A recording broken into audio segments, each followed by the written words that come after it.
उत्तर प्रदेश की राजधानी लखनऊ में जनरल डिब्बे की टिकट लेकर स्लीपर कोच में बैठी कुछ महिलाओं पर टीटीई के साथ हाथापाई करने के आरोप लगे। मामला पश्चिम बंगाल के हावड़ा से उत्तराखंड के हरिद्वार जा रही दून एक्सप्रेस ट्रेन का रहा।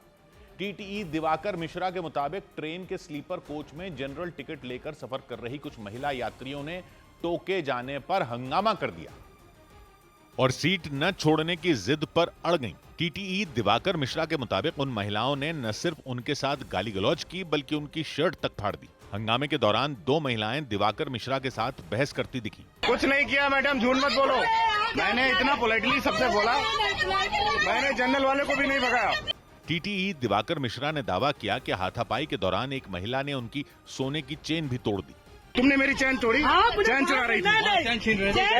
ये देखिए, ये मेरे चैन छीने थे। अभी मैं बताता हूं। हंगामा बढ़ता देख आसपास मौजूद यात्रियों ने बीच बचाव करने की कोशिश की, लेकिन टीटीई से बहस कर रही वो महिलाएं शांति नहीं हुई। दून एक्सप्रेस ट्रेन के स्लीपर कोच S3 में शोर शराबा शुरू हो गया। हंगामा कर रही महिलाओं ने आरोप लगाया कि टीटीई दिवाकर मिश्रा ने उनके साथ बदतमीजी से बात की। उन्होंने टीटीई पर पहले हाथ उठाने का आरोप लगाया, जबकि टीटीई दिवाकर मिश्रा के मुताबिक रेलवे के नियमों का उल्लंघन कर रही महिलाओं ने न सिर्फ उनके काम में रुकावट डाली बल्कि उनके ऊपर गर्म चाय तक फेंक दी। ये सोने की चैन चुराने के लिए ये चाय किसने फेंकी? ये चाय किसने फेंकी? इन्होंने मारा। हंगामे के दौरान एक व्यक्ति ने उन महिलाओं को समझाने बुझाने की कोशिश की, हालांकि वो उनकी एक भी बात सुनने को तैयार नहीं दिखी। अरे तो हाथ क्यों उठाया? इन्हें हाथ उठाया ना, हाथ नहीं उठाना चाहिए इनको। विवाद के बाद हंगामा कर रही महिलाओं को बाराबंकी स्टेशन पर ट्रेन से उतार दिया गया। सौभाग्य की एक बात यह कि रिजर्वेशन वाले डब्बे में ट्रेन में लोग ऐसे घुस जाते हैं जैसे हक हो उनका, और लखनऊ में तो महिलाएं घुस गई। पुरुषों को तो टीटीई धकेल के भी बाहर निकाल दे, लेकिन महिलाओं की गुंडागर्दी का क्या करें? जो लोग रिजर्वेशन लेकर बैठते हैं वो बेवकूफ हैं क्या? आप महिला हो तो महिला होने का इस तरह से फायदा कैसे उठा सकते? वो कह रहे हैं टीटी ने उनके साथ बदतमीजी की। बदतमीजी का इल्जाम है तो उसकी जांच हो या जो हो, उस पर टीटी पे एक्शन लो। लेकिन जो ये दिख रहा है वो तो दिख ही रहा है। जनरल का टिकट लेकर स्लीपर में घुस गई, और भुगते कौन? जो नियमों का पालन करके चल रहे हैं, दूसरों की सीट पे बैठे हैं ना। महिलाओं के लिए बोलने वाले संगठन महिलाओं की गुंडागर्दी पर कहां दुबक जाते हैं? महिलाओं ने टीटी के साथ गुंडागर्दी कर दी, और ये नहीं तो क्या है? पुरुषों ने की होती तो गुंडे कहलाते वो, लेकिन महिलाओं को कोई कुछ नहीं बोलेगा। क्या टीटी भी महिला पुलिस लेकर चले साथ में? महिलाएं टीटी को कह रही हैं कि उनका घर परिवार नहीं है क्या? अरे उनके घर परिवार का सोचो पहले, जो नियम से रिजर्वेशन करवाकर वहां बैठे हुए हैं। ऐसे करने वालों को गुंडागर्दी कहा जाएगा, और ऐसी गुंडागर्दी करने वालों का इलाज तो तभी है जब इनकी पहचान कर इनसे पैसे वसूले जाएं। महिला होने के नाम पर छोड़ देना उन नियम से टिकट लेने वालों के साथ नाइंसाफी। 100 बात की एक बात। इधर यूपी के कानपुर में भारी मात्रा में अवैध पटाखे बरामद किए गए। उत्तर प्रदेश के कानपुर में पुलिस को एक गोदाम से 200 क्विंटल पटाखे मिले। पुलिस ने कार्रवाई करते हुए सभी पटाखों को नष्ट कर दिया और उस गोदाम को सील कर दिया। सुप्रीम कोर्ट ने डिजिटल अरेस्ट घोटालों पर स्वतः संज्ञान लिया। कोर्ट ने फर्जी आदेशों का इस्तेमाल कर लोगों से ठगी की घटनाओं पर चिंता जताई। करीब 1.5 करोड़ रुपए की ठगी के एक मामले में सुप्रीम कोर्ट ने केंद्र सरकार, सीबीआई, हरियाणा सरकार और अंबाला क्राइम यूनिट को नोटिस जारी कर जवाब मांगा। छत्तीसगढ़ के मनेन्द्रगढ़ में नशे में धुत होकर एक व्यक्ति ने जमकर उत्पात मचाया। उसने लोगों के साथ मारपीट और गाली गलौज की। हालांकि बाद में पुलिस ने उसे गिरफ्तार कर लिया।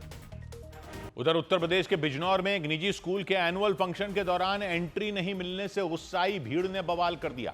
नाराज लोगों पर स्कूल की इमारत पर पथराव करने का आरोप लगाया गया, क्योंकि स्कूल के गार्ड रूम की खिड़की का शीशा टूटा मिला। हंगामे के दौरान स्कूल के बाहर वाली सड़क पर लंबा जाम लग गया, क्योंकि स्कूल के एनुअल फंक्शन के लिए वहां इतने ज्यादा लोग इकट्ठा हो गए कि हालात बिगड़ गए। पुलिस के मुताबिक एनुअल फंक्शन के लिए पहले ही बड़ी संख्या में बच्चों को और उनके माता पिता को स्कूल में प्रवेश दे दिया गया, लेकिन बाद में और ज्यादा भीड़ वहां पहुंच गई। लेकिन स्कूल का गेट बंद कर दिया गया। गेट बंद हो जाने से गुस्साए लोगों पर स्कूल पर पथराव करने का आरोप लगाया गया, क्योंकि स्कूल के गार्ड रूम की खिड़की का शीशा टूटकर बिखरा दिखाई दिया। हालांकि पुलिस ने पथराव की घटना से इनकार किया। वहां पे बना हुआ गार्ड रूम जिसका शीशा जर्जर अवस्था में था, भीड़ के दबाव की वजह से टूट के गिर गया था। करीब 1 घंटे बाद लोगों की भीड़ को स्कूल के बाहर से हटाया गया और सड़क पर लगा जैम खुलवाया गया। इस बीच मध्य प्रदेश की राजधानी भोपाल में दो कारों की आमने सामने की टक्कर हो गई, जिससे वहां अफरा तफरी मच गई। इस हादसे में 11वीं में पढ़ने वाले एक छात्र की मौत हो गई, जबकि 6 लोग बुरी तरह घायल हो गए। हादसा गेहूंखेड़ा कोलार इलाके में हुआ और दोनों कारों की टक्कर होते ही वहां हड़कंप मच गया, क्योंकि दोनों गाड़ियां हाईवे पर बिल्कुल आमने सामने टकरा गई। सफेद रंग वाली कार तो टक्कर के बाद हवा में उछल गई। हवा में उछलने के बाद 3 बार पलटते हुए वो आगे निकल गई। टक्कर के बाद सफेद रंग वाली कार के परखचे उड़ गए, उसके पुर्जे पुर्जे सड़क पर बिखरते नजर आए। हादसे के बाद वहां सड़क के किनारे एक ढाबे पर मौजूद लोग कार सवार लोगों को बचाने के लिए दौड़ पड़े। टक्कर की वजह से दूसरी कार भी टूट फूट गई। पुलिस के मुताबिक हादसे में 11वीं के एक छात्र की मौत हो गई, जबकि उसके 5 दोस्त बुरी तरह घायल हो गए। उन्हें तुरंत अस्पताल में भर्ती करवा दिया गया। उधर मध्य प्रदेश के कटनी में भीषण सड़क हादसा हो गया। मध्य प्रदेश के कटनी में बस और ट्रक की जोरदार टक्कर हो गई, जिसमें 16 लोग घायल हो गए। इसके बाद पुलिस ने सभी घायलों को एम्बुलेंस की मदद से अस्पताल भेजा, जिनमें 4 लोगों की हालत गंभीर बताई गई। हादसे के बाद दोनों गाड़ियों के ड्राइवर फरार हो गए। उत्तराखंड के चमोली में कंचनगंगा के पास ग्लेशियर टूट गया। कंचनगंगा की पहाड़ियों से ग्लेशियर टूटकर तेजी से नीचे आ गया। गनीमत यह रही कि इस घटना में किसी तरह का नुकसान नहीं हुआ। उत्तराखंड के उत्तरकाशी में कुटेटी देवी मंदिर के पास जंगल में अचानक आग लग गई, जो देखते ही देखते विकराल हो गई। लेकिन हड़कंप तब मच गया जब कुछ महिलाएं जंगल की आग में फंस गईं। इसके बाद फायर ब्रिगेड की टीम ने आग को बुझाया और महिलाओं को सुरक्षित स्थान पर भेज दिया। इधर मध्य प्रदेश में रतलाम के जिला अस्पताल में उस वक्त हड़कंप मच गया जब एक व्यक्ति ने 2 पुलिस कर्मियों की पिटाई कर दी। वो व्यक्ति अपने पिता का इलाज कराने अस्पताल पहुंचे थे, लेकिन इलाज में देरी होने की वजह से वो डॉक्टरों पर भड़क गए और वहां हंगामा शुरू कर दिया। इसकी जानकारी मिलते ही तुरंत वहां पे 2 पुलिस वाले पहुंच गए, लेकिन बवाल तब हो गया जब उस व्यक्ति ने पुलिस कर्मियों के साथ मारपीट शुरू कर दी। जिला अस्पताल के अंदर वो व्यक्ति एक पुलिस वाले को कॉलर से पकड़कर मुक्के मारते नजर आए। तभी वहां एक दूसरा जवान पहुंच गया और वो मारपीट कर रहे उस व्यक्ति से अपने साथी को छुड़ाने में जुट गया। ये सब दारू के नशे में है। इस दौरान अस्पताल के अंदर कई लोग भी नजर आए, लेकिन किसी ने भी मारपीट कर रहे उस व्यक्ति को रोकने की कोशिश नहीं की, बल्कि अपने मोबाइल फोन से मारपीट की घटना का वीडियो बनाते रहे। इसी वजह से जिला अस्पताल के अंदर काफी देर तक बवाल होता रहा। दावा किया गया कि पुलिस कर्मियों से मारपीट करने वाले वो व्यक्ति शराब के नशे में थे और जब पुलिस वालों ने उन्हें रोकने की कोशिश की तो वो उनसे उलझ गए। उसी दौरान उस व्यक्ति ने पुलिस के एक जवान को पीछे से शर्ट पकड़कर जोर से खींच दिया, जिससे वो जमीन पर गिर गया।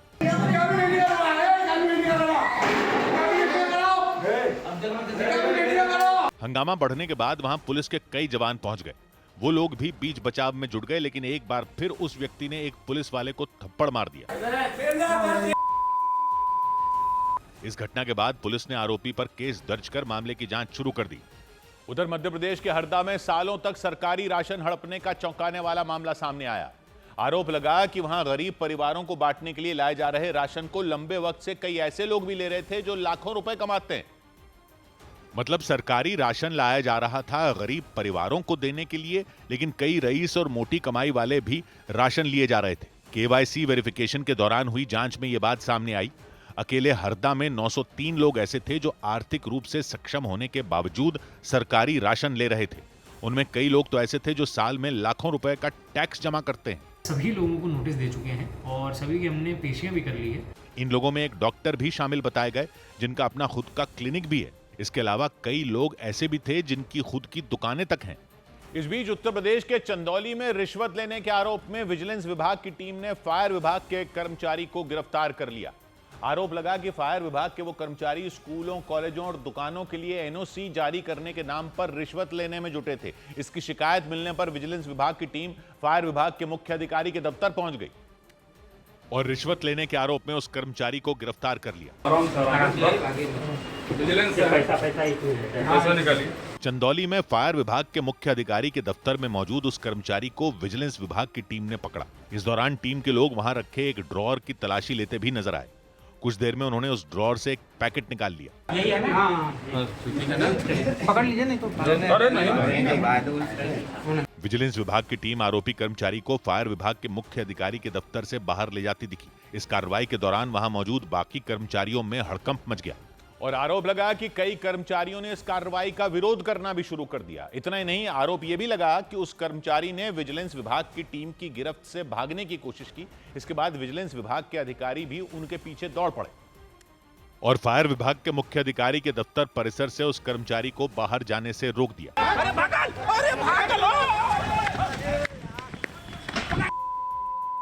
विजिलेंस विभाग की टीम के लोगों ने उस कर्मचारी को चारों तरफ से घेरा और उन्हें पकड़कर गाड़ी में बिठाया। धक्का दे दिया क्या आपको? चंदौली में ऑनलाइन आवेदन करने वाले एक व्यक्ति ने फायर विभाग के मुख्य अधिकारी के दफ्तर में मौजूद उस कर्मचारी के खिलाफ शिकायत की थी। सीएफओ कार्यालय में हमारी मौजूदगी और यहाँ के एक मुंशी जिनका नाम राजकमल बताया जा रहा है, उनको पुलिस ने उठाया है, विजिलेंस टीम ने उठाया है। इस मामले में विजिलेंस विभाग की टीम ने एक्शन लिया और आरोपी कर्मचारी को गिरफ्तार कर वाराणसी ले गई। उधर नेशनल हाईवे बनाने वाली कंपनी NHIDCL के एक अधिकारी के दिल्ली और बेंगलुरु में मौजूद उनके ठिकानों पर सीबीआई ने छापेमारी की। पूर्वोत्तर और सरहद के पास वाले इलाकों में NHIDCL नेशनल हाईवे बनाने का काम करती है। NHIDCL के अधिकारी मैसनाम रितेन कुमार सिंह को रिश्वत लेने के आरोप में 14 अक्टूबर को सीबीआई ने गुवाहाटी से गिरफ्तार किया था और उनकी गिरफ्तारी के बाद सीबीआई की टीम ने गुवाहाटी और मणिपुर की राजधानी इंफाल में छापेमारी की। इसके साथ ही बेंगलुरु समेत दिल्ली NCR में भी छापेमारी की गई। इस छापेमारी में NHIDCL के अधिकारी मैसनाम रितेन कुमार सिंह और उनके परिवार के नाम पर अकूत संपत्ति के दस्तावेज बरामद होने का दावा किया गया। सीबीआई की टीम के मुताबिक छापेमारी में दिल्ली NCR समेत कई शहरों में 9 luxury flat, 1 premium office space और 3 रेजिडेंशियल प्लॉट मिले। सीबीआई के मुताबिक इन संपत्तियों की कीमत दस्तावेजों में कम दिखाई गई, लेकिन इनकी कीमत कई गुना ज्यादा बताई गई। उधर चंडीगढ़ में सीबीआई की टीम ने पंजाब पुलिस के रोपड़ रेंज के डीआईजी हरचरण सिंह भुल्लर के बंगले से 7.5 करोड़ रुपए कैश और करीब 2.5 किलो सोने के गहने बरामद किए।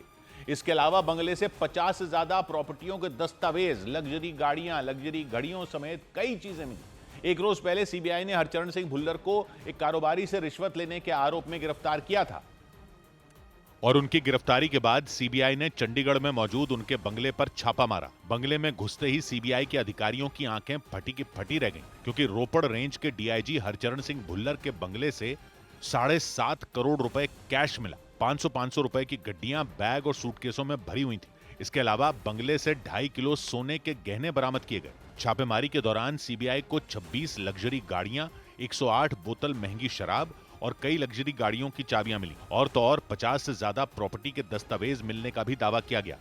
और छापेमारी में सीबीआई को बंगले से हथियार और गोलियां भी मिली। करीब 21 घंटे तक हरचरण सिंह भुल्लर के बंगले में सीबीआई की छापेमारी चली। 21 घंटे बाद में सारा सामान जब्त कर सीबीआई ऑफिस ले जाया गया। इसके बाद हरचरण सिंह भुल्लर को चंडीगढ़ में सीबीआई की स्पेशल कोर्ट में पेश किया गया और वहां से कोर्ट ने उन्हें 14 दिन की न्यायिक हिरासत में भेज दिया। कोर्ट में पेशी के दौरान हरचरण सिंह भुल्लर रुमाल से अपना चेहरा ढके नजर आए। सीबीआई की स्पेशल कोर्ट से निकलते ही मीडिया के लोगों ने उन्हें घेर लिया। पूरा इंसाफ करेगी, कोर्ट के सारे पक्ष रखेंगे। डीआईजी भुल्लर पर आरोप लगा कि उन्होंने एक केस में कार्रवाई नहीं करने के बदले में एक स्क्रैप कारोबारी से 8 लाख की रिश्वत मांगी थी। 11 अक्टूबर को उस कारोबारी ने सीबीआई से उनकी शिकायत कर दी। सीबीआई ने पहले कृष्णु नाम के बिचौलिए को पकड़ा और फिर भुल्लर को रिश्वत लेते रंगे हाथ गिरफ्तार कर लिया। सौभाग्य की एक बात ये जो पंजाब पुलिस के डीआईजी के मकान से जो अकूत संपत्ति मिल रही है, ये किसी को दिख नहीं रही थी क्या? पूर्वोत्तर में उधर हाईवे बनाने वाले कॉर्पोरेशन के अधिकारी को गुवाहाटी में जो अरेस्ट किया गया, उनके यहां से पता नहीं कैसा कैसा खजाना निकल रहा है। ये जब कोई शिकायत करता है तब नजर में आता है अधिकारियों को कि किसी अधिकारी के पास कितनी संपत्ति है। पब्लिक को तो वैसे ही दिख जाता है, आपको क्यों नहीं दिखता? चलो, आपको करोड़ों का कैश नहीं दिखा, अंदर रखा हुआ था। आपको दर्जनों प्रॉपर्टियों के कागज नहीं दिखे, अंदर रखे हुए थे। लेकिन ये इतनी सारी गाड़ियां भी नहीं दिखती, आलीशान मकान नहीं नजर आते, अधिकारियों को कुछ नजर नहीं आता। कितनी तनख्वाह होती है डीआईजी की? 2 लाख। सब भत्ते मिलाकर कितनी हो जाती होगी? 3 लाख। हाईवे बनाने वाले कॉर्पोरेशन जैसे अधिकारियों की भी कितनी तनख्वाह होती होगी? लाखों में ही होती होगी ना, करोड़ों में तो नहीं हो सकती। तो ये क्या ड्रामा चल रहा है? जैसे कि अब पता चला है कि इनके यहां अकूत संपत्ति थी। क्या समझते हैं ये अधिकारी लोग? पब्लिक को क्या समझते हो? ये तो वो अधिकारी हैं जो पकड़े गए हैं। बाकी अधिकारियों के मकान प्रॉपर्टी क्या दिखती नहीं है? हां, जरूर होते होंगे, ईमानदार अधिकारी भी होते होंगे, लेकिन इन ईमानदार अधिकारियों का नाम भी तो इन्हीं जैसे अधिकारियों की वजह से खराब है, जिनके यहां इतने नोट मिलते हैं कि नोट गिनने वाली मशीनें लगानी पड़ती हैं। अरे नेता लोग तो बदनाम है, लेकिन उनको तो फिर भी चुनाव हारने का डर हो सकता है। उनसे तो सवाल पब्लिक पूछ भी लेती है कहीं कहीं पर। उनको तो पता नहीं क्या क्या कह देते हैं लोग जब वो बड़ी गाड़ियों से लोगों के बीच जाते हैं। लेकिन ये अधिकारी लोग नहीं रातों रात राजे महाराजे बन जाते, रातों रात। ये कहां से आता है इनके पास इतना पैसा? सारा किसी को पता नहीं है क्या ये? लेकिन कौन बोलेगा डीआईजी को कुछ? डीआईजी वर्दी वाला पब्लिक पर कुछ भी कानून लगा दे, कौन बचाने आएगा? इनकी जांचें करने वाले भी तो अधिकारी होते हैं, किसी और विभाग के होते होंगे, लेकिन है तो वो भी अधिकारी। और ये सब ना हो तो वो नियम कौन बनाते? वो भी अधिकारी बनाते हैं। ऐसे ऐसे नियम होते हैं कि पहले तो ये लोग सिर्फ सस्पेंड होंगे, फिर जांचें चलती हैं लंबी लंबी, और ये तो खुद सरकारी लोग होते हैं, इन्होंने कच्चा काम थोड़ी कर रखा होता है। जांच के बाद कितने अधिकारियों को सजा होती है, उल्टा फिर तनख्वाहें लेकर कहीं और ड्यूटी पर आ जाते हैं, पुरानी वाली तनख्वाहें मिल जाती हैं इनको। और पब्लिक को कोई डीआईजी पकड़ ले, पब्लिक को डीआईजी पकड़ ले कुछ गलत करता हुआ, तो उसको ऐसे छोड़ देंगे? ये जो डिजिटल अरेस्ट होकर लोग डर के मारे लाखों रुपए दे देते हैं, वो इसलिए ही तो दे देते हैं क्योंकि सरकारी वर्दी वालों से पब्लिक को डर लगता है। लेकिन इनको किसका डर होगा? जिसको इनको पकड़ना होता है वो अधिकारी खुद पता नहीं क्या क्या करके बैठा होता है। एक डीआईजी की कुछ दिन की न्यूज चलने से क्या बदल जाएगा? न्यूज तो यहां जज की भी चली थी कि बोरों में कैश मिला था, क्या हो गया? ये सब राजा लोग हैं, राजा लोग। और ये हंसते होंगे जब नेता लोग एक दूसरे पर भ्रष्टाचार के आरोप लगा लड़ मरते हैं ना, ये हंसते होंगे, अधिकारी हंसते होंगे कि पब्लिक भी नेताओं पर ही अपनी भड़ास निकालने में बिजी रहे। नेता एक दूसरे पर इल्जामों के पोस्टर छापते रहे और ये अधिकारी लोग नोट छापते रहे। पब्लिक के तो माथे पर छपा ही हुआ है बड़ा बड़ा। 100 बात की एक बात। उधर राजस्थान के कोटपुतली में हजारों लीटर मिलावटी सरसों तेल बरामद किया गया। राजस्थान के कोटपुतली में दीपावली से पहले खाद्य विभाग की टीम ने 1100 लीटर मिलावटी सरसों तेल बरामद किया। इसके अलावा 570 लीटर मिलावटी रिफाइंड ऑयल भी जब्त किया गया। मध्य प्रदेश के रीवा में एक कुत्ते के काटने की वजह से बीमार हुए एक व्यक्ति की मौत हो गई। परिवार वालों ने आरोप लगाया कि डॉक्टरों की अनदेखी और लापरवाही की वजह से उनकी जान गई। उत्तराखंड में नैनीताल हाईकोर्ट ने गंगोत्री से उत्तरकाशी तक नदी किनारे बने अवैध रिजॉर्ट और होटल के निर्माण को लेकर कड़ा रुख अपनाया। कोर्ट ने इस मामले में उत्तरकाशी के डीएम को विस्तृत ब्यौरा पेश करने का आदेश दिया। उधर उत्तर प्रदेश के बलिया में मिलावटखोरों पर बड़ी कार्रवाई करते हुए खाद्य सुरक्षा विभाग ने 76 किलो मिलावटी मिठाई जब्त कर ली। इस दौरान करीब 46 किलो रंगीन चीनी भी बरामद की गई। बाद में विभाग के कर्मचारियों ने उन मिठाइयों को नष्ट करा दिया। और त्योहारों से पहले की गई इस कार्रवाई से पूरे इलाके में सनसनी मच गई। खाद्य सुरक्षा विभाग की टीम ने बलिया के कई इलाकों में जाकर मिठाइयों की दुकानों में छापेमारी की। इस दौरान एक दुकान से 76 किलो नकली मिठाई जब्त की गई। उसी जगह से 46 किलो रंगीन चीनी भी बरामद की गई। बताया गया कि चीनी में खतरनाक केमिकल मिलाया गया था। इस पर अंकुश लगाने के लिए जो खाद्य औषधि प्रशासन की हमारी टीम है, तहसील वाइज हमारे अधिकारी तैनात हैं। बाद में विभाग के कर्मचारियों ने उन नकली मिठाइयों को नष्ट कर दिया। इसके अलावा कई दुकानों से मिठाइयों के सैंपल भी लिए गए। उन्हें जांच के लिए लैब में भेज दिया गया। इस बीच जिला प्रशासन ने इस अभियान में और तेजी लाने के निर्देश दिए। और इसी तरह मध्य प्रदेश के मुरैना में एक फैक्ट्री से 600 किलो नकली पनीर बरामद किया गया। खाद्य सुरक्षा विभाग के मुताबिक उसे जानकारी मिली कि एक फैक्ट्री में दूध में केमिकल मिलाकर नकली पनीर बनाया जा रहा था। इसके बाद उस फैक्ट्री में छापा मारा गया और वहां करीब 600 किलो नकली पनीर पड़ा मिला। खाद्य सुरक्षा विभाग के मुताबिक उस फैक्ट्री में घरेलू सिलेंडरों का इस्तेमाल हो रहा था। उस फैक्ट्री में काम करने वाले लोग दूध को उबालकर उसमें केमिकल मिलाते थे और फिर उससे नकली पनीर तैयार करते थे। खाद्य विभाग की टीम ने उस पनीर के सैंपल लेकर जांच के लिए भेज दिए। साथ ही उस फैक्ट्री को सील भी कर दिया गया। मौके पर 10 पेटियों में लगभग 5 कुंटल और खुला हुआ 1 कुंटल यानी कुल 6 कुंटल पनीर यहाँ पर संग्रहित पाया गया है। जानकारी के मुताबिक उस फैक्ट्री में तैयार किया जा रहा नकली पनीर मध्य प्रदेश के मुरैना और ग्वालियर के अलावा राजस्थान के धौलपुर में भी सप्लाई किया जा रहा था। और हरियाणा के कैथल में भी खाद्य सुरक्षा विभाग की टीम ने घटिया क्वालिटी की मिठाई बनाने वालों पर कड़ी कार्रवाई की। वहां छापेमारी के दौरान खाद्य सुरक्षा विभाग की टीम ने एक गोदाम से 175 क्विंटल मिलावटी मिठाइयां और मावा बरामद किया। उन मिठाइयों में मरी हुई मक्खियां मिलने से हड़कंप मच गया। इसके बाद उस गोदाम के मालिक की तलाश तेज कर दी गई, क्योंकि जिन ड्रमों में मिठाइयां रखी गई थीं उनमें सैकड़ों मधुमक्खियां तैरती नजर आईं। उस गोदाम की हालत देखकर लोग दंग रह गए, क्योंकि वहां चारों तरफ गंदगी ही गंदगी फैली दिखी। इसके अलावा उन मिठाइयों के ऊपर मरी हुई मक्खियों का कब्जा नजर आया। खाद्य सुरक्षा विभाग की टीम के मुताबिक उसे गोदाम में मिलावटी मिठाइयां बनाने की जानकारी मिली थी। जांच के बाद 175 क्विंटल खराब मिठाइयों और मावे को जब्त कर लिया गया, लेकिन जानकारी मिलने पर गोदाम का मालिक फरार हो गया। जो है खराब माल है वो तो हम डिस्ट्रॉय करवा देंगे। उसके बाद मालिक को हमने पार्टी बनाया है इसमें, और आगे कार्रवाई मालिक के खिलाफ ही चलेगी। खाद्य सुरक्षा विभाग की टीम के मुताबिक उस गोदाम के मालिक के खिलाफ पहले से ही एक मामला दर्ज है। इधर दिल्ली के निजामुद्दीन रेलवे स्टेशन पर पेंट्री में काम करने वाले कर्मचारियों के बीच ऐसी मारपीट हो गई कि देखने वाले दंग रह गए। बताया गया कि ट्रेन में पानी के डिब्बे रखने को लेकर उन कर्मचारियों में बहस हो गई। थोड़ी देर बाद उनकी कहासुनी इतनी बढ़ गई कि उन्होंने बीच प्लेटफॉर्म पर ही एक दूसरे की जमकर पिटाई शुरू कर दी। इस दौरान प्लेटफॉर्म से गुजर रहे यात्रियों के होश उड़ गए, क्योंकि उन कर्मचारियों ने एक दूसरे पर बेल्ट की बरसात कर दी। इससे उस प्लेटफॉर्म पर अफरा तफरी मच गई। भयानक मारपीट की वजह से कुछ कर्मचारी जमीन पर गिर गए, लेकिन इसके बावजूद दूसरे कर्मचारी बेल्ट से ताबड़तोड़ हमले करते रहे। इस बीच कुछ कर्मचारी बचने की कोशिश करते दिखे, लेकिन आपा खोए कर्मचारियों ने उन्हें पकड़कर मारना शुरू कर दिया। कुछ ने तो डस्टबिन तक उठाकर मारना शुरू कर दिया। हालांकि खबर मिलते ही पुलिस ने उन्हें रोकने की कोशिश की, लेकिन इसके बावजूद कुछ लोग डंडे और डस्टबिन चलाते रहे। हालांकि कुछ देर की मारपीट के बाद मामला शांत हुआ, लेकिन उनके खिलाफ शिकायत दर्ज कर ली गई।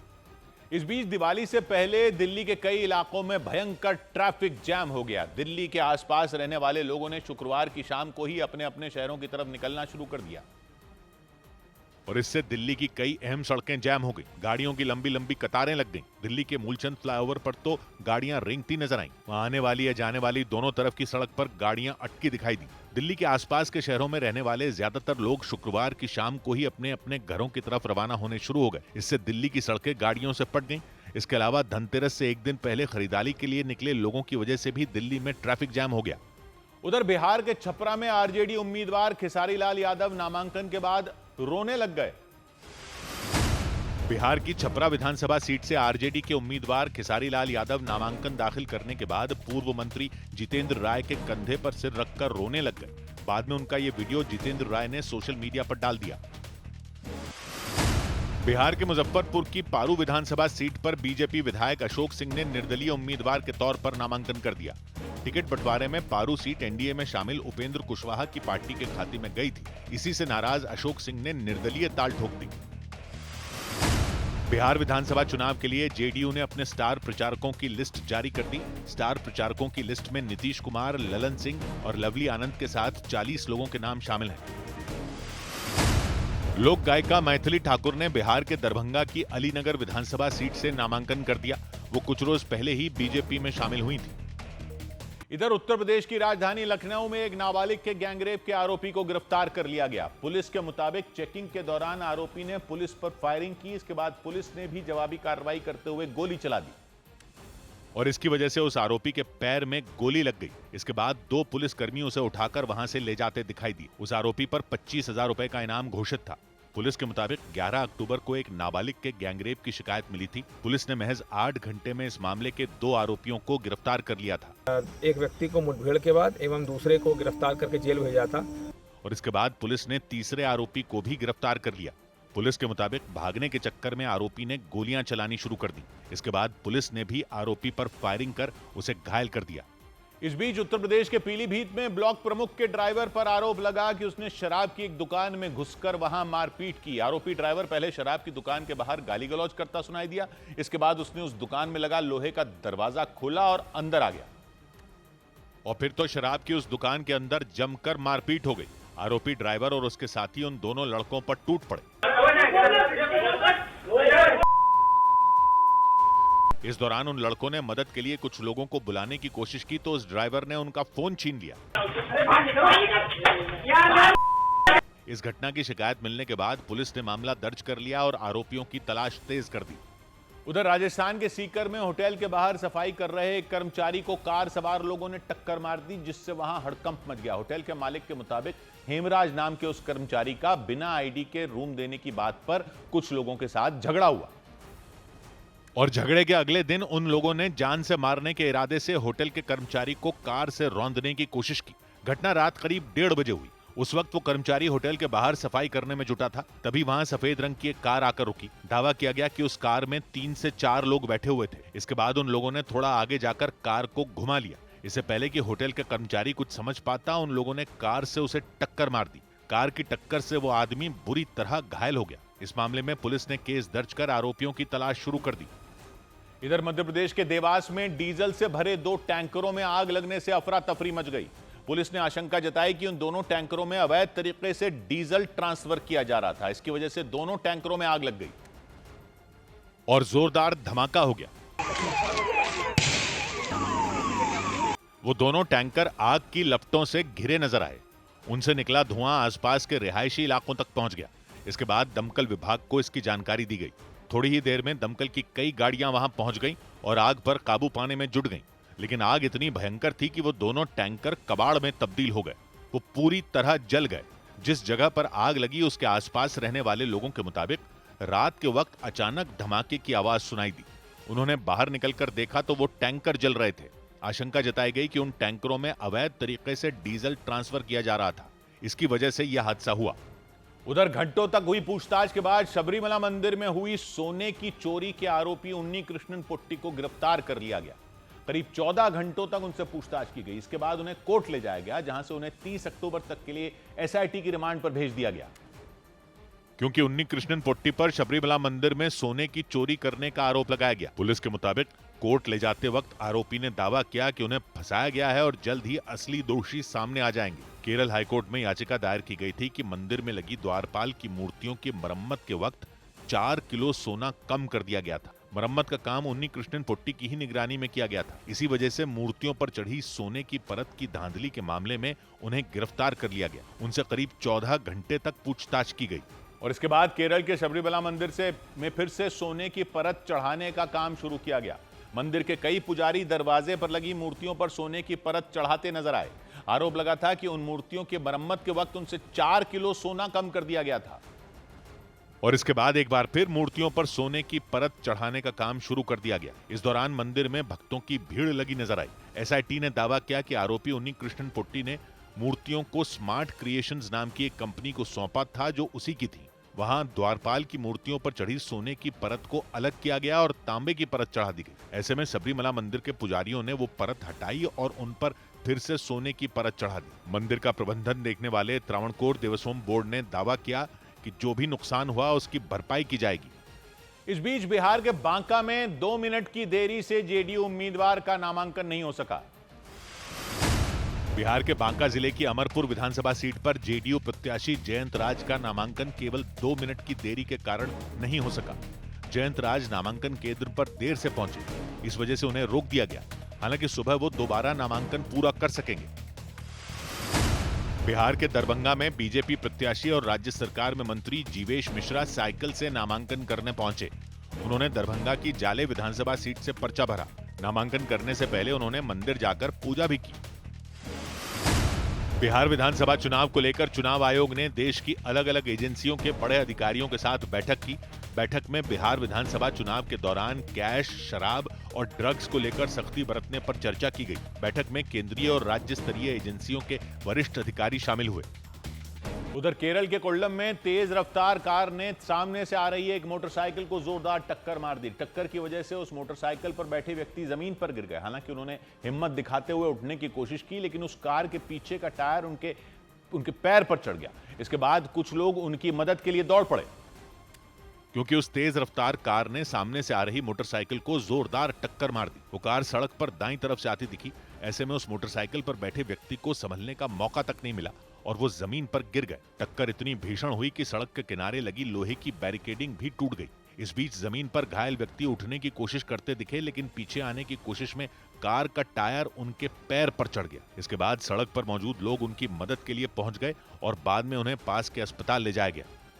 उधर राजस्थान के कोटा में घटिया सामान का इस्तेमाल कर बनाए जा रहे एक सरकारी स्कूल और तालाब पर बुलडोजर चला दिया गया। कोटा की सांगोद विधानसभा सीट से विधायक और ऊर्जा मंत्री हीरालाल नागर अपने क्षेत्र में चल रहे सरकारी निर्माण का जायजा लेने पहुंचे थे। इस दौरान उन्हें शिकायत मिली कि ठेकेदार घटिया सामान इस्तेमाल कर रहे हैं और इसके बाद उन्होंने ठेकेदार को जमकर फटकार लगाई। अगर ये हम नहीं आते और नहीं देखते गांव वालों का, अगर भी सब पेमेंट हो चुका होता और हो जाता है। उन्होंने वहां इकट्ठा हुई भीड़ के सामने ही उनसे सवाल जवाब किए।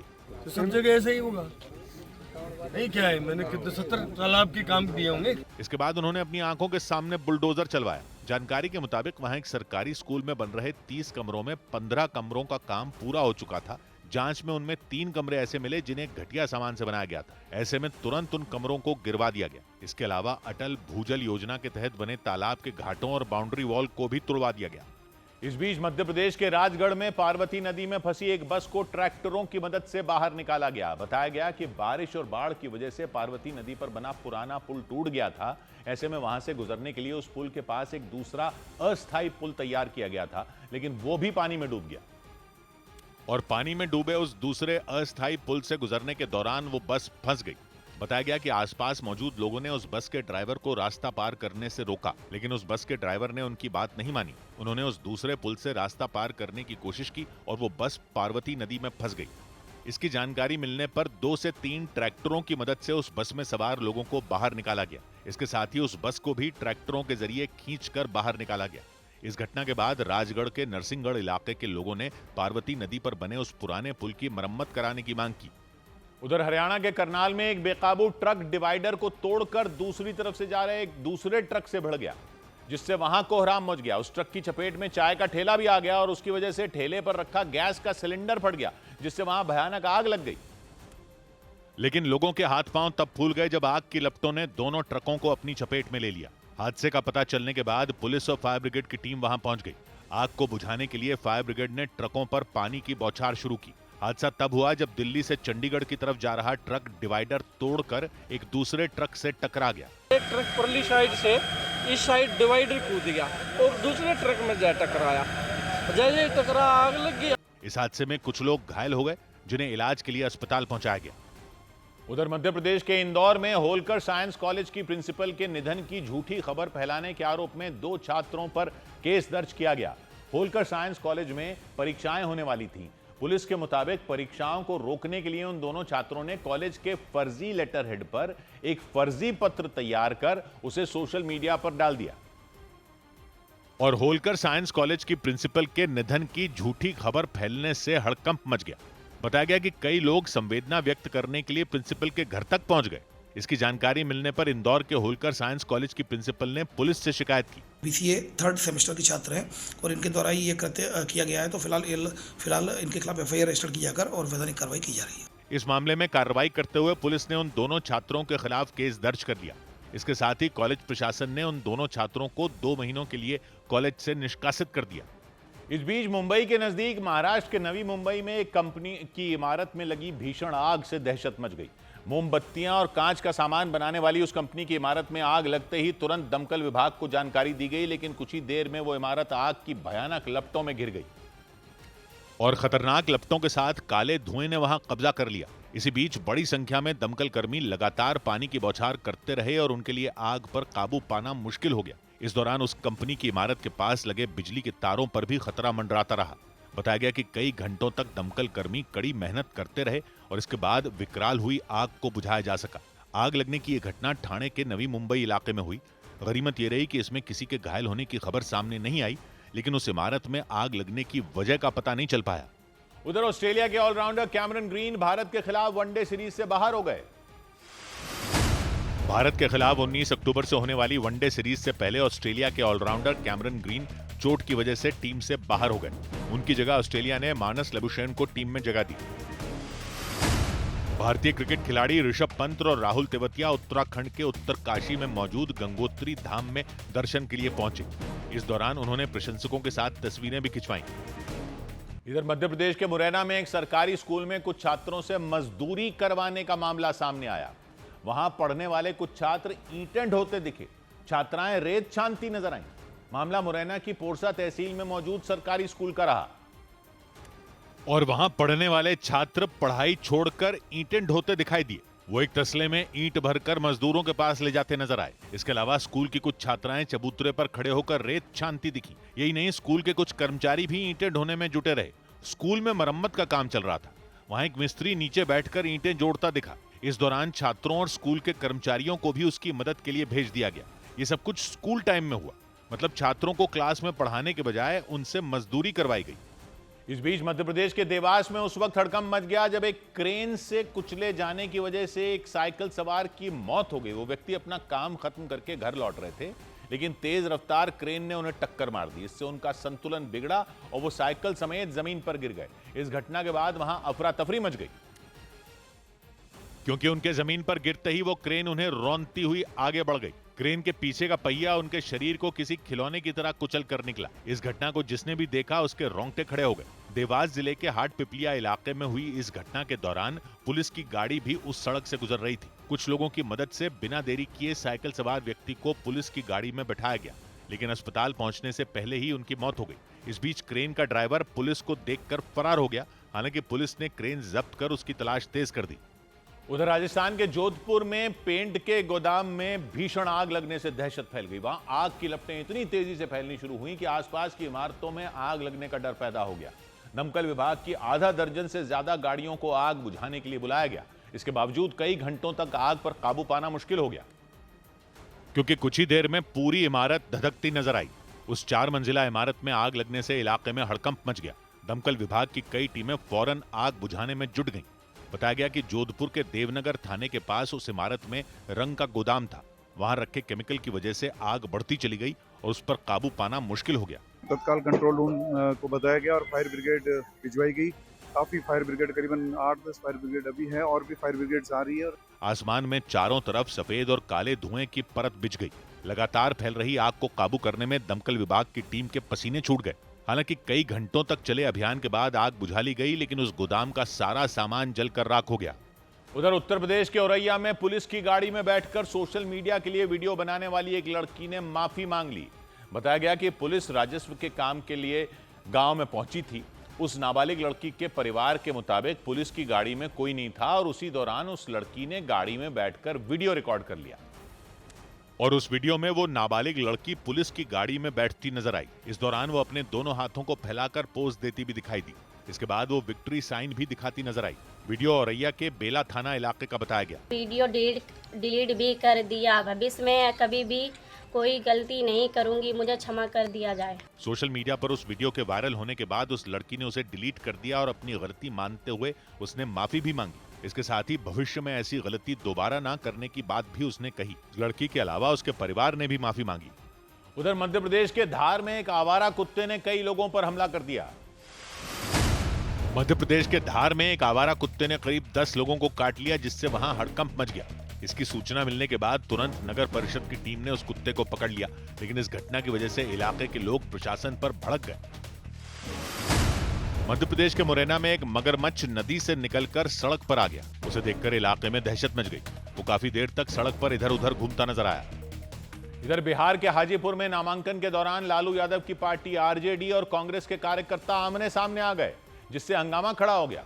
सब कुछ तब हुआ जब लालगंज विधानसभा सीट से कांग्रेस की टिकट पर आदित्य कुमार नामांकन करने पहुंचे। उनके नामांकन में सांसद पप्पू यादव भी शामिल हुए। तभी आरजेडी के सिंबल पर पूर्व विधायक मुन्ना शुक्ला की बेटी शिवानी शुक्ला भी नामांकन के लिए वहां पहुंच गई। और नामांकन प्रक्रिया पूरी होने के बाद जब पप्पू यादव बाहर निकले तो शिवानी शुक्ला के समर्थकों ने नारे लगाने शुरू कर दिए।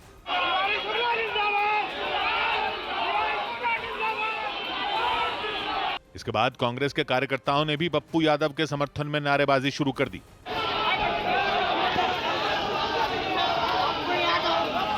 ये सब कुछ तब हुआ जब लालगंज विधानसभा सीट से कांग्रेस की टिकट पर आदित्य कुमार पप्पू यादव के साथ नामांकन के लिए पहुंच गए। तभी आरजेडी के सिंबल पर पूर्व विधायक मुन्ना शुक्ला की बेटी शिवानी शुक्ला भी नामांकन के लिए वहां पहुंच गईं। इसी वजह से दोनों के समर्थक आमने सामने आ गए। उधर मध्य प्रदेश के रीवा में हिरासत से भाग रहे लूट के एक आरोपी को पुलिस कर्मियों ने पीछा कर गिरफ्तार कर लिया। पुलिस के मुताबिक उस आरोपी को कोर्ट में पेश करने के लिए ले जाया जा रहा था। उसी दौरान वो पुलिस की गाड़ी से कूद गया और उसने भागने की कोशिश की, लेकिन लूट का वो आरोपी ज्यादा देर तक भाग नहीं पाया।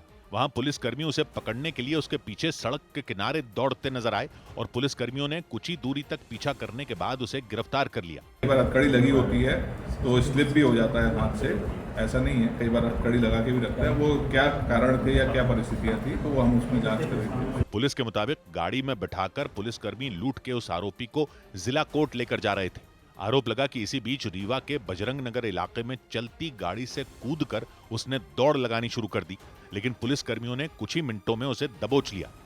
इस बीच उत्तर प्रदेश के प्रयागराज में मोबाइल छीनने के एक आरोपी को पकड़कर लोगों ने उसके आधे बाल मुंडवा दिए। यही नहीं, लोगों ने उसकी आधी मूंछ भी मुंडवा दी। बताया गया कि आरोपी एक लड़की का मोबाइल फोन छीनकर भाग रहा था, लेकिन लोगों ने उसे पकड़ लिया और इसके बाद लोगों ने आरोपी को जमीन पर बैठा दिया और उसके आधे बाल और आधी मूंछ मुंडवा दी। लूटपाट की घटना से गुस्साए लोगों ने उससे माफी भी मंगवाई। अबे इधर देख, इधर देख। भीड़ से गिरा आरोपी उनकी हर बात मानता रहा। हालांकि किसी ने भी लूटपाट की शिकायत थाने में दर्ज नहीं कराई। बाद में मामला पुलिस तक पहुंचा तो पुलिस ने भरोसा दिया कि लूटपाट के आरोपी को इस तरह सजा देने वाले लोगों के खिलाफ सख्त कार्रवाई की जाएगी। कोई शिकायती प्रार्थना पत्र प्राप्त होता है तो आरोपियों के विरुद्ध नियमानुसार विधिक कार्रवाई की जाएगी। बताया गया कि आरोपी एक लड़की का मोबाइल फोन छीनकर भागने की फिराक में था। उसके साथ उसका दोस्त भी था जो भागने में सफल रहा। इधर दिल्ली के वसंत कुंज इलाके में 13 साल के एक बच्चे को एक तेज रफ्तार कार ने टक्कर मारी, जिसमें उस बच्चे की जान चली गई। परिवार ने आरोप लगाया कि हादसे के बाद कार चला रहा आदमी वहां रुका ही नहीं और फिर उसने जानबूझकर रिवर्स कर बच्चे के सिर पर कार चढ़ा दी। घटना तब हुई जब वो बच्चा पास की एक दुकान से समोसे लेने गया था, लेकिन सड़क पार करने के दौरान एक बेकाबू कार ने उसे रौंद दिया। कार की टक्कर से वो बच्चा कई फीट उछलकर दूर जा गिरा। इसके बाद वहां लोगों की भीड़ जमा हो गई। बच्चे के परिवार के मुताबिक टक्कर मारने के बाद कार चला रहा आदमी रुका और फिर उसने जानबूझकर रिवर्स करके बच्चे पर कार चढ़ा दी। गाड़ी वाला साथ नीचे उतरा, देखने के बाद में वो पीछे करके रिवर्स करके फिर दोबारा गाड़ी इसका गले में चढ़ा दिया। बच्चे की मौत से परिवार वाले सदमे में चले गए। इस मामले में पुलिस ने केस दर्ज कर कार सवार की तलाश शुरू कर दी। उधर गुजरात में 26 मंत्रियों को शपथ दिलाई गई।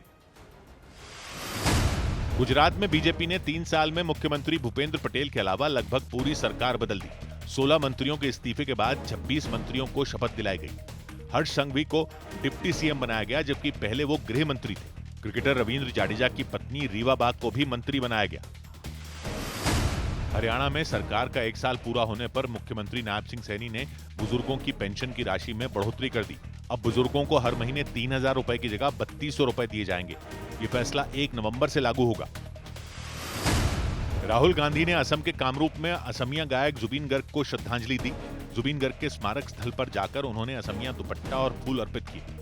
इस दौरान उन्होंने उनके परिवार के प्रति संवेदना जताई। इधर सरकार और सुप्रीम कोर्ट की सख्ती के बावजूद पंजाब में पराली जलाने पर लगाम नहीं लग पाई। पंजाब के अलग अलग शहरों में धड़ल्ले से पराली जलाई गई। इसका असर दिल्ली समेत कई शहरों में देखा गया। क्योंकि सुप्रीम कोर्ट की चेतावनी और सरकार की सख्ती के बावजूद पंजाब में पराली जलाने की घटनाएं नहीं थमी। पंजाब के अमृतसर समेत कई शहरों में सड़कों के किनारे मौजूद खेतों में धड़ल्ले से पराली जलती दिखी। कई किसानों ने आरोप लगाया कि उन्होंने पराली काट कर रखी हुई थी, लेकिन सरकार की तरफ से उसे कोई लेने नहीं आया। 10 दिन हो गए पूरे, उन्होंने ਡੀਕਣ ਦੇ ਉਹ ਲੈਣਾ ਵੀ ਲੱਗੇ ਆ ਤੇ ਗੱਠਾਂ ਵੀ ਬਣ ਗਏ ਆ ਤੇ ਪਰ ਆਏ ਨਹੀਂ ਤੇ ਸਾਡੀ ਸਰ ਮਜਬੂਰੀ ਹੋ ਗਈ ਆ। जिन जगहों पर पराली जलाई गई वहां से दम घोंट देने वाला धुआं उठता नजर आया। और अकेले पंजाब में ही पराली जलाने के 165 केस दर्ज किए जा चुके हैं। हवा की क्वालिटी के बारे में रिसर्च करने वाले कमीशन CAQM यानी commission for air quality management की रिपोर्ट में यह दावा किया गया कि पंजाब में एक ही दिन में पराली जलाने के 30 से ज्यादा मामले दर्ज किए गए। मतलब वहां पराली जलाने की घटनाएं धड़ल्ले से हुई। हवा की क्वालिटी पर रिसर्च करने वाले कमीशन CAQM यानी commission for air quality management की रिपोर्ट में यह दावा किया गया कि अमृतसर में इस साल पराली जलाने के 68 मामले दर्ज किए गए, जो सबसे ज्यादा हैं। इसके अलावा तरनतारन, पटियाला और फिरोजपुर से भी कई केस सामने आए। पंजाब सरकार ने पराली जलाने के मामले में 85 से ज्यादा किसानों पर कार्रवाई की। उनसे 3 लाख से ज्यादा का जुर्माना वसूला जा चुका है। और पंजाब समेत आसपास के इलाकों में जलाई जा रही यही पराली दिल्ली के लिए मुसीबत बन गई। तापमान में कमी और पराली के धुएं से दिल्ली के कई इलाकों में लोगों का सांस लेना मुश्किल हो गया। क्योंकि जैसे ही पारा गिरा, दिल्ली में AQI यानी एयर क्वालिटी इंडेक्स में भी गिरावट आई। दिल्ली की हवा की क्वालिटी बेहद खराब स्तर पर चली गई, क्योंकि पंजाब में बेधड़क जलाई जा रही पराली का धुआं दिल्ली की हवा में मिलना शुरू हो गया। इससे दिल्ली के कई इलाकों में लोगों को सांस लेने में तकलीफ का सामना करना पड़ा। दिवाली के त्योहार से पहले ही दिल्ली का औसत AQI 245 हो गया, जो हवा की खराब क्वालिटी को दिखाता है। दिल्ली के आनंद विहार और वजीरपुर जैसे इलाकों में तो AQI 350 के पार चला गया। मतलब वहां हवा की क्वालिटी बेहद खराब आंकी गई, जो लोगों के लिए आने वाले दिनों में मुश्किल पैदा कर सकती है। इस बीच उत्तर प्रदेश के फतेहपुर में एक दलित परिवार से मिलने के बाद कांग्रेस नेता राहुल गांधी ने पीड़ित परिवार को धमकाए जाने का आरोप लगाया। फतेहपुर के रहने वाले हरिओम वाल्मीकि की कुछ दिन पहले रायबरेली में चोर समझकर पीट कर हत्या कर दी गई थी। राहुल गांधी ने करीब आधे घंटे तक पीड़ित परिवार से मुलाकात की और उन्हें इंसाफ दिलाने का भरोसा दिया। बेटे को खोने के बाद सदमे में पहुंच चुके हरिओम वाल्मीकि के परिवार ने राहुल गांधी को देखते ही रोना शुरू कर दिया। राहुल गांधी ने हरिओम वाल्मीकि के पिता को गले लगाया और ढाढ़स बंधाया। हरिओम की मां राहुल गांधी का हाथ पकड़कर रोती दिखी। राहुल गांधी ने परिवार से मुलाकात के बाद आरोप लगाया कि पीड़ित परिवार को ही दबाकर, धमकाकर घर में कैद कर दिया गया। क्राइम इनके खिलाफ किया गया है और ऐसा लग रहा है कि ये अपराधी है। हरिओम वाल्मीकि की मौत का जिक्र करते हुए राहुल गांधी ने पूरे देश में दलितों पर अत्याचार होने का दावा किया। पूरे देश में दलितों पर अत्याचार, मर्डर, बलात्कार किया जा रहा है। करीब आधे घंटे की मुलाकात के बाद राहुल गांधी फतेहपुर से निकल गए। लेकिन राहुल गांधी के दौरे को लेकर सियासी घमासान भी हुआ। राहुल गांधी के फतेहपुर दौरे से ठीक पहले हरिओम वाल्मीकि के भाई ने एक वीडियो जारी कर यह बयान दे दिया कि उनका परिवार इस मामले में राजनीति नहीं चाहता। हालांकि उनके इनकार करने के बाद भी राहुल गांधी फतेहपुर पहुंचे और पीड़ित दलित परिवार से मुलाकात की और उत्तर प्रदेश सरकार से हरिओम वाल्मीकि की हत्या में शामिल आरोपियों को सख्त से सख्त सजा देने की मांग की। राहुल गांधी के फतेहपुर पहुंचने से ठीक पहले हरिओम वाल्मीकि के भाई ने राहुल गांधी से मुलाकात करने से भी इनकार कर दिया था। मेरे यहाँ राहुल गांधी अन्य पार्टी के नेता राजनीति करने न आए, मैं सरकार से संतुष्ट हूँ। हरिओम वाल्मीकि के भाई ने यह भी दावा किया कि राज्य सरकार की तरफ से की गई मदद से उनका परिवार पूरी तरह संतुष्ट है। राज्य सरकार ने हरिओम की बहन और भाई को सरकारी नौकरी देने के साथ आर्थिक मदद भी दी थी। और हरिओम वाल्मीकि को पीट कर मारने के आरोप में 14 लोगों को गिरफ्तार कर जेल भेज दिया था। राहुल गांधी के फतेहपुर पहुंचने से पहले वहां पोस्टर वॉर भी दिखी।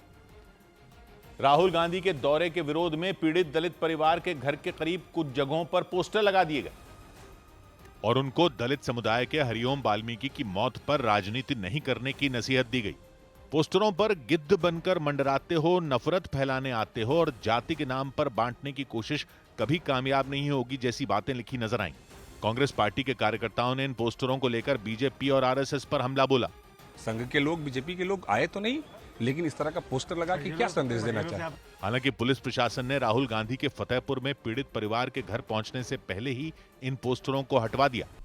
दक्षिण अमेरिकी देश पेरू की राजधानी लीमा में वहां की सरकार के खिलाफ हुए हिंसक प्रदर्शनों के बाद इमरजेंसी लागू कर दी गई। पेरू में भ्रष्टाचार और लगातार बढ़ रहे अपराध समेत कई मुद्दों को लेकर लोगों का गुस्सा भड़क गया। इस प्रदर्शन की अगुवाई जेन जी ने की। जेन जी यानी वही साल 1997 से 2012 के बीच पैदा हुए बच्चों को कहा जाता है, जो युवा हो चुके हैं अब। और वहां के नए राष्ट्रपति होसे जेरी के इस्तीफे की मांग करते हुए वो पुलिस से भिड़ गए। उन्हें रोकने के लिए पुलिस ने उन पर आंसू गैस के कई गोले दाग दिए। इस कार्रवाई पर प्रदर्शनकारियों का पारा और चढ़ गया। उन्होंने आगे बढ़कर पुलिस वालों को ही पीटना शुरू कर दिया। एक पुलिस वाले को उन्होंने घेर कर खूब पीटा और फिर लात मारकर उसे गिरा दिया। इसी तरह कई दूसरे पुलिस वालों के साथ भी धक्का मुक्की की गई। गुस्साए प्रदर्शनकारियों ने इस दौरान आगजनी भी की। इस वजह से राजधानी लीमा में हालात पूरी तरह बिगड़ गए और इस हिंसक प्रदर्शन में एक व्यक्ति की मौत हो गई, जबकि कई पुलिस वाले घायल हो गए। पेरू में सरकार के खिलाफ विरोध प्रदर्शनों की शुरुआत पिछले हफ्ते हुई। इस बीच लोगों ने वहां के नए राष्ट्रपति को भी हटाए जाने की मांग कर दी, जिन्हें कुछ रोज पहले ही राष्ट्रपति बनाया गया था। और सड़कों पर उतरे प्रदर्शनकारियों ने बैरिकेड को तोड़कर आगे बढ़ने की कोशिश की। उन्होंने आरोप लगाया कि नई सरकार भी उनकी समस्याएं दूर नहीं कर सकी। उनके प्रदर्शन को देखते हुए राजधानी लीमा में बड़ी संख्या में पुलिस वालों की तैनाती की गई थी, लेकिन इसके बावजूद पुलिस हिंसा को रोक नहीं पाई। जेनजी प्रदर्शनकारियों के कारण हालात इतने बिगड़ गए कि वहां के प्रशासन ने राजधानी लीमा में इमरजेंसी लगाने का ऐलान कर दिया। इससे पहले नेपाल में भी जेनजी आंदोलन हुआ था और वहां के पूर्व प्रधानमंत्री केपी शर्मा ओली को अपनी सत्ता तक गंवानी पड़ गई थी। इसी तरह के हालात पेरू में भी बन गए। उधर उत्तराखंड के मुख्यमंत्री पुष्कर सिंह धामी ने बिहार में ताबड़तोड़ चुनाव प्रचार अभियान चलाया। वो बिहार के सिवान जिले की गोरियाकोठी विधानसभा सीट से बीजेपी उम्मीदवार देवेश कांत सिंह के नामांकन में शामिल हुए। इसके बाद उन्होंने बीजेपी उम्मीदवार के लिए एक रोड शो और एक जनसभा की। इस दौरान मुख्यमंत्री धामी ने बिहार की जनता से एनडीए उम्मीदवारों को वोट देने की अपील की और विपक्ष पर जमकर हमला बोला। लालू परिवार, गांधी परिवार भ्रष्टाचार और घोटाले करने में इनके आपस में होड़ मची हुई है। इन लोगों ने सत्ता को सेवा का माध्यम नहीं बल्कि निजी संपत्ति और अपने साधन बढ़ाने का साधन बना लिया है। इस बीच बिहार के मुजफ्फरपुर में सिलेंडर में धमाका होने से अफरा तफरी मच गई। बिहार के मुजफ्फरपुर में एक सिलेंडर में ब्लास्ट होने की वजह से 8 लोग झुलस गए। वहां खाना बनाने के दौरान यह हादसा हुआ और कई घर इसकी चपेट में आ गए। भारतीय शेयर बाजार में लगातार तीसरे दिन तेजी रही। सेंसेक्स और निफ्टी दोनों अपने एक साल के उच्चतम स्तर पर पहुंच गए। सेंसेक्स में 484 अंकों की तेजी रही तो निफ्टी उछलकर 25,709 पर पहुंच गया। सबसे ज्यादा तेजी ऑटो, बैंकिंग और कंज्यूमर ड्यूरेबल सेक्टर के शेयरों में रही, जबकि आईटी, पीएसयू बैंक और रियल्टी इंडेक्स पर दबाव देखा गया। उधर न्यूज एजेंसी रॉयटर्स के मुताबिक पाकिस्तान के उत्तरी वजीरिस्तान में एक आत्मघाती हमले में 7 पाकिस्तानी सैनिकों की मौत हो गई, जबकि 13 सैनिक घायल हो गए। रॉयटर्स के मुताबिक आत्मघाती हमला एक मिलिट्री कैंप को निशाना बनाकर किया गया। खबरों के मुताबिक आत्मघाती हमलावर ने विस्फोटकों से लदा एक ट्रक पाकिस्तानी सेना के कैंप की दीवार से टकरा दिया और इसके बाद तो वहां मानो तबाही मच गई। मिलिट्री कैंप के पास से धुएं का बवंडर उठता दिखा। ऐसा लगा जैसे वहां कोई शक्तिशाली बम फोड़ दिया गया हो। हमले के बाद वहां से लगातार फायरिंग की आवाजें भी सुनाई दी।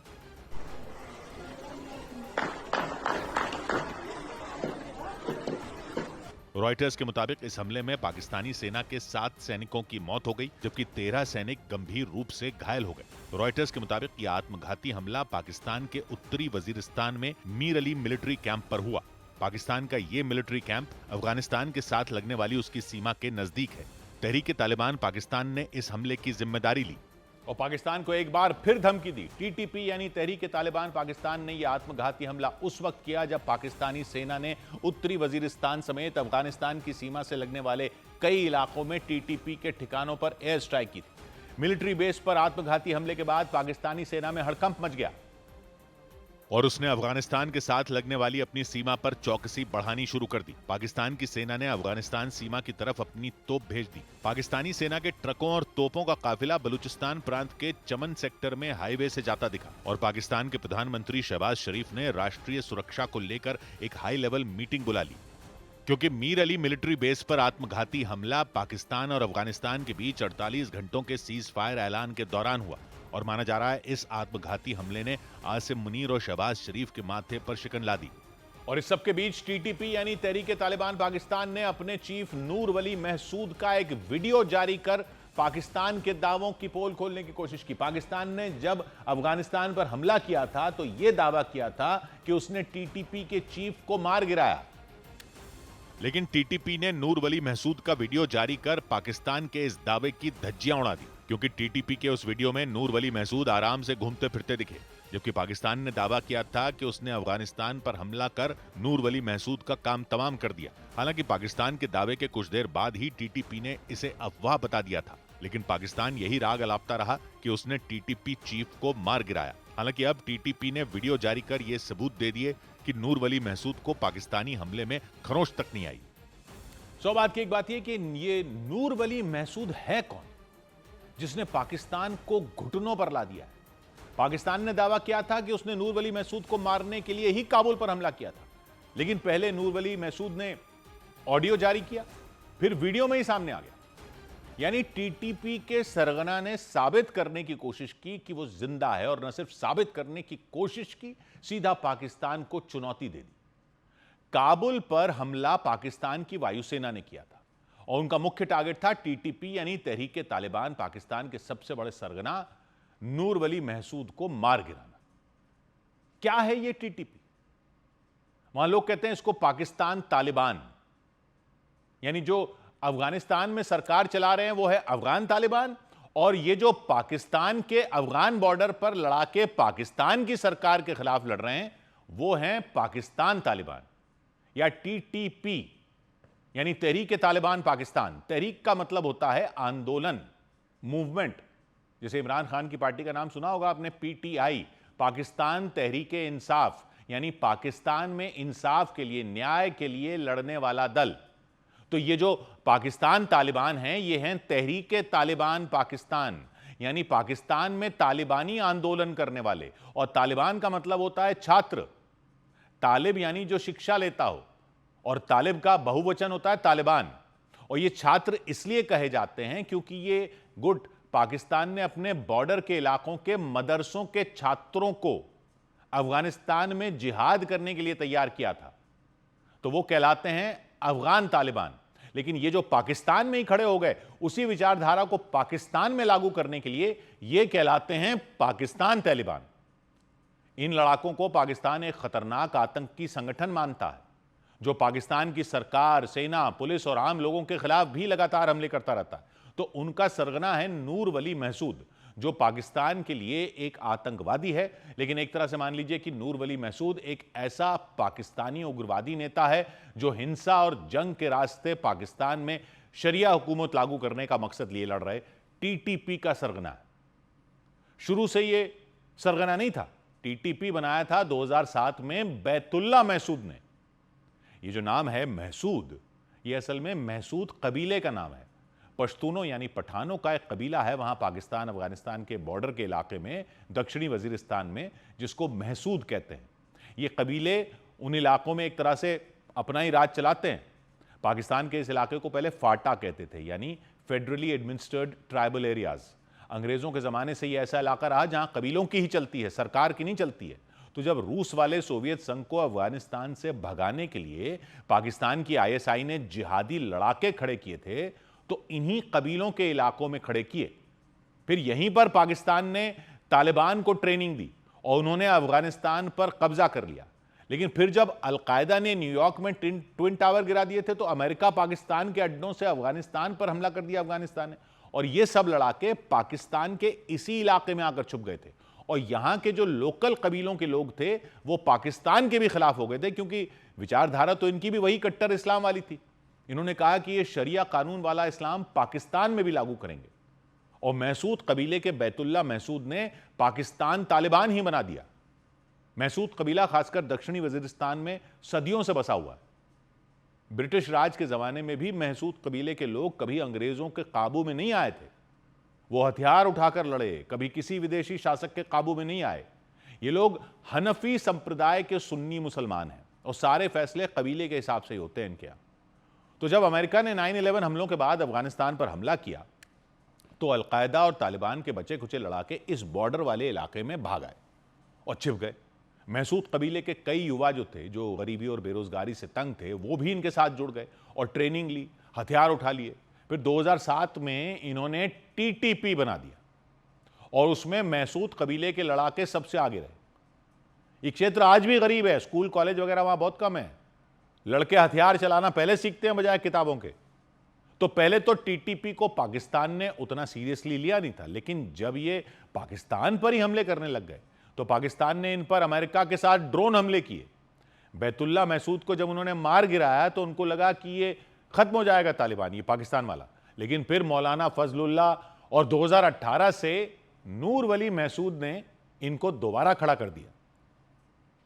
नूर वली महसूद इन सबके बीच काफी पढ़ा लिखा माना जाता है। दर्जनों किताबें लिख रखी हैं नूर वली महसूद ने इस्लाम पर, इस्लामी शासन पर। नूर वली महसूद की अगुवाई में टीटीपी ने पाकिस्तान की सेना को घुटनों पर ला दिया। नूर वली को सेना पकड़ ही नहीं पा रही। टीटीपी पाकिस्तान सरकार को काफिरों की सरकार कहता है। टीटीपी काफिरों की सरकार, सेना को अपना दुश्मन मानता है। उसका मानना है वो पाकिस्तान में शरिया कानून वाली हुकूमत लागू लाने के लिए जिहाद लड़ रहा है। और ये जो पूरा फोकस दिया है नए सिरे से पाकिस्तान के तालिबान को, वो माना जाता है कि नूर वली महसूद ने ही दिया है। सारा दिमाग कहते हैं नूर वली महसूद का है, सारी प्लानिंग वो बनाता है। नूर वली महसूद 47 साल का है और कहते हैं कि बचपन से ही नूर वली महसूद को धार्मिक पढ़ाई का शौक था, लेकिन नूर वली की पढ़ाई बीच में छूट गई थी जब वो अफगानिस्तान चला गया था अफगान तालिबान के साथ मिलकर लड़ाई लड़ने के लिए। तब अफगानिस्तान में अलग अलग कबीलों का आपस में युद्ध चल रहा था। ये उस समय की बात है जब तालिबान का शासन नहीं आया था, 90 के दशक में। सोवियत सेना जा चुकी थी, पाकिस्तान ने तालिबान खड़े किए थे अफगानिस्तान पर कंट्रोल करने के लिए। तो नूर वली ने भी उनके साथ जाके लड़ाई की थी। नूर वली ने मज़ार शरीफ की 1997 की लड़ाई और काबुल के पास की जंगों में तब हिस्सा लिया था, लेकिन उसके पिता ने फिर सलाह दी कि पढ़ाई पूरी कर लो, तो वो वापस पाकिस्तान लौटा। 1999 में अपनी धार्मिक पढ़ाई खत्म की, मुफ्ती बन गया, मतलब इस्लाम के कानूनों का जानकार बन गया। 90 के दशक में ही उसने फैसलाबाद, गुजरांवाला और कराची के कई मदरसों में कुरान पढ़ा। फिर आया 9/11 का दौर। 2001 में अमेरिका ने अफगानिस्तान पर हमला कर दिया, तो 2003 में वो महसूद तालिबान नाम के एक जिहादी गुट में शामिल हो गया, एक महसूद तालिबान बन गया था। ये गुट दक्षिण वजीरिस्तान में पैदा हुआ था, महसूद कबीले में।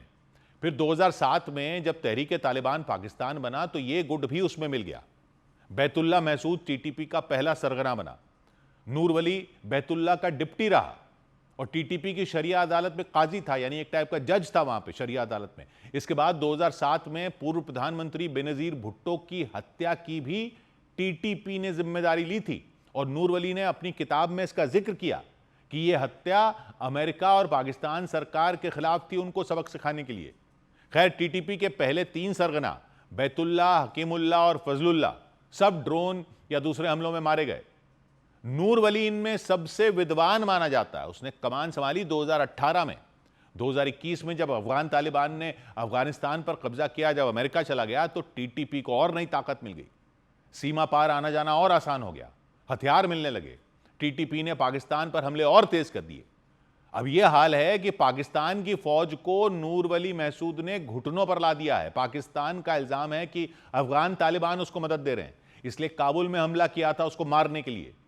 लेकिन ये जिंदा होने का जो वीडियो जारी किया है नूर वली महसूद ने और पाकिस्तान को सीधी चुनौती दे दी है, उसने मुनीर की सारी हेकड़ी एक तरह से निकाल कर रख दी पाकिस्तान की जनता के सामने भी। बाकी जंगें तो पाकिस्तान हारा ही हारा, ये वाली जंग तो वो अपनी ही जमीन पर हार रहा है।